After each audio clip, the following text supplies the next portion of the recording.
बिस्मिल्लाहिर्रहमानिर्रहीम अस्सलामु अलैकुम रहमतुल्लाह। इस्लामाबाद में एक मौके पर तकरीब से खिताब करते हुए शहबाज शरीफ ने हैरान कुन तौर पर सारा जो मुल्क है वो इस्टेब्लिशमेंट के हवाले कर दिया। और वहाँ मौके पर मौजूद तमाम जो मिलिट्री लीडरशिप है वो सारी की सारी मौजूद थी। और तकरीब इस तरह की थी कि उसके अंदर ना सिर्फ सिविल लीडरशिप मौजूद थी बल्कि वहाँ पर मिलिट्री लीडरशिप मौजूद थी। और इस मौके पर शहबाज शरीफ ने जब सामने बैठे जनरल आसिम की तरफ बार बार इशारा करते हुए बातें की और बार बार उन्हें मुखातिब किया, बार बार उनके मतलब बातें की, उनकी तारीफ़ों के पुल बांधे। और इतनी खुशामद तो आज तक यहाँ कोई नहीं कर सका जितनी खुशामद जो है इस वक्त शहबाज शरीफ कर रहा है आर्मी चीफ जनरल आसिम की। क्यों? क्योंकि शहबाज शरीफ को पता है, शहबाज शरीफ को इस बात का अंदाज़ा है कि शहबाज शरीफ अपने मैंडेट के साथ नहीं आया, अवाम की वोट की ताकत से नहीं आया, अवाम के वोटों से नहीं आया, अवाम की सपोर्ट से नहीं आया। तो शहबाज शरीफ के पास तो अवाम की सपोर्ट और मैंडेट नहीं है। अगर उसको कहीं से सपोर्ट हासिल है, अगर उसको कहीं से थोड़ी बहुत कोई तिनके का सहारा मौजूद है, वो सिर्फ इस्टेब्लिशमेंट की तरफ से है। और इसी वजह से उन्होंने इस्टेब्लिशमेंट के अंदर जो है वो बाद में ये एक्सटेंशन वगैरह भी की।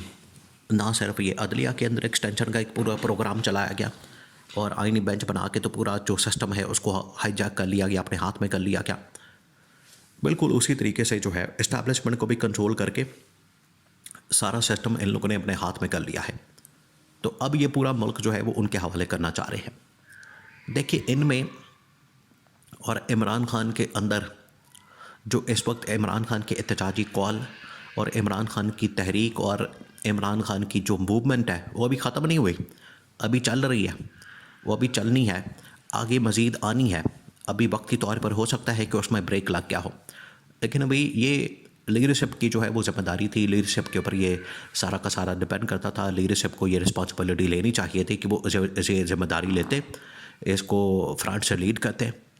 और ख़ास तौर पर अली अमीन गन्नापुर की बहुत बड़ी ज़िम्मेदारी थी, क्योंकि अली अमीन गन्नापुर वाहिद इस वक्त चीफ मिनिस्टर है और पूरे पाकिस्तान के अंदर उसके पास जो पोजीशन है, उसके पास जो होता है, बड़ा अहम तरीन ओहदा है।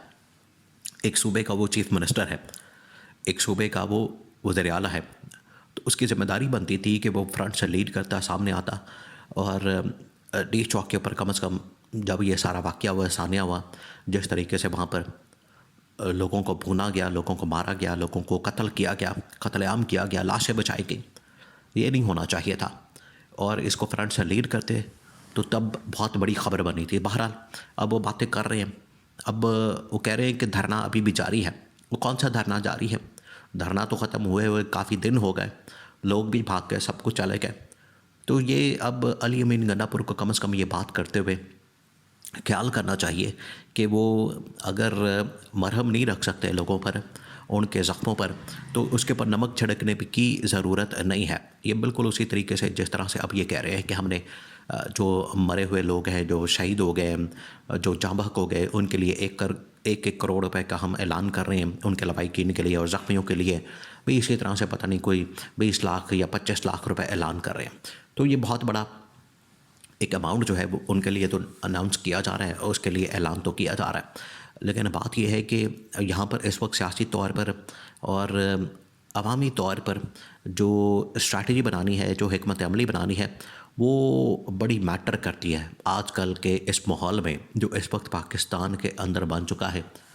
इस माहौल के अंदर अब ये स्ट्रैटेजी और हिकमत अमली बड़ी मैटर करती है कि वो किस तरह से बनाई जाती है और किस तरह से उसके ऊपर अमल दरामद होता है, कैसे उसको चलाया जाता है, कैसे उसको आगे बढ़ाया जाता है और किस तरह से उसको बनाया जाता है।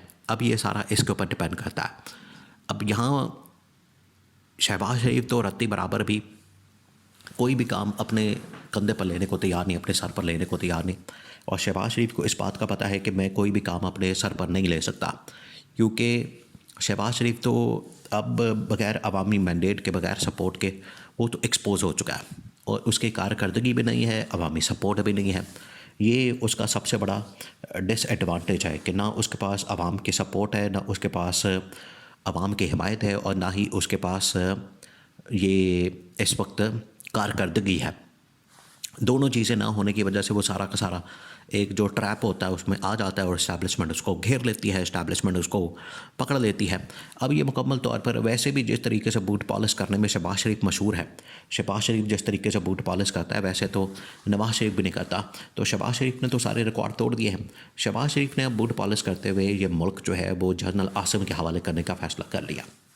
अब जनरल आसिम जो है वो पहले से ही चाहे सफारती महाज हो, वो चाहे इकॉनमी का महाज हो, मईशत का महाज हो, मुआशी महाज हो, सफारती हो या सिक्योरिटी का महाज हो, तमाम महाजों के ऊपर जो है वो हर तरह से अपनी जो एहतजाज है, अपना जो इस हवाले से बात है वो करते हैं और उसके हवाले से जो भी लाए अमल है वो बनाते हैं और आलमी सतह के ऊपर भी जाके रहनुमाओं से मुलाकातें करते हैं और पाकिस्तान के अंदर भी कारोबारी लोगों के साथ मुलाकातें करते हैं। तो जनरल आसिम ने तो पहले दिन से ये काम किया, जनरल आसिम ने तो पहले दिन से ये जिम्मेदारी निभाई है। अब जब एहतजाज करने वाले लोग भी सामने आए तो आखिरकार इन इस्टेब्लिशमेंट को ही आमने सामने कर दिया गया, इस्टेब्लिशमेंट को ही मैदान में उतार दिया गया, रेंजर्स को उतार दिया गया, फ़ौज को उतार दिया गया। ये जो जितनी हुकूमत है सियासी तौर पर तो इसको मैनेज करने में मुकम्मल नाकाम हो गई। हालांकि चाहिए तो ये था कि ये सियासी तौर पर ख़ुद मैनेज करते और सारी चीज़ों को हैंडल करते सियासी तौर पर, लेकिन बजाय सियासी तौर पर मैनेज करने के ये हुकूमत जो है वो बिल्कुल मैदान से भाग गई, दौड़ गई, दूर दूर तक नज़र नहीं आई, जो कि इनकी नाकामी का मुंह बोलता सबूत है। अब जैसे ये सब कुछ मैनेज हो गया तो उसके बाद तारीफ़ों के पुल बांधे जा रहे हैं, तारीफ़ें की जा रही हैं और पूरा मुल्क जो है वो अब इस्लामाबाद में एक नई फ़ोर्स बनाई जा रही है। फिर उसके बाद एक तकरीब से वैसे ही ये पतली गली से निकल गए। शहबाज शरीफ ने कहा कि हमें जिस तरीके से इंटेलिजेंस ने हमें जिस तरह से सपोर्ट फ्राहम की और आर्मी चीफ ने जिस तरह से हमें ये सपोर्ट फ्राहम की, ये उनकी मर्ज़ी के बगैर या उनके सपोर्ट के बगैर, उनके ताबन के बगैर जो है वो इतना बड़ा ऑपरेशन इस्लामाबाद के अंदर नहीं हो सकता था। ये यानी लाशें गिराने का जितना बड़ा ऑपरेशन, इसका क्रेडिट भी उन्होंने इनके खाते में डाल दिया कि हमें तो कोई पूछे ही ना, हम तो पहले ही कह दें कि ये तो सारा इनकी जानिब से किया गया, हमारा तो इसमें कोई ताल्लुक़ वास्ता नहीं है।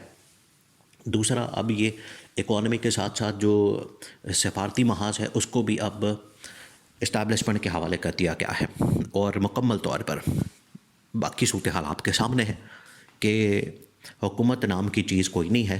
हुकूमत सिर्फ डमी और रबर स्टैम्प है। पार्लियामेंट बिल्कुल फारिग कर दी गई है। वो सिर्फ जिन दिनों में आईनी तरमीम करनी होती है उन दिनों में उनको याद आता है, बाकी पार्लियामेंट बिल्कुल रबर स्टैंड बन चुके हैं, हुकूमत बिल्कुल डमी बन चुकी है। और इमरान खान का जो दौर था वो इस लिहाज से कम से कम बेहतर था कि इमरान खान ने पार्लियामेंट की बालादस्ती आने और कानून की हुक्मरानी कायम करनी थी, लेकिन इन्होंने सब कुछ तबाह बर्बाद कर दिया।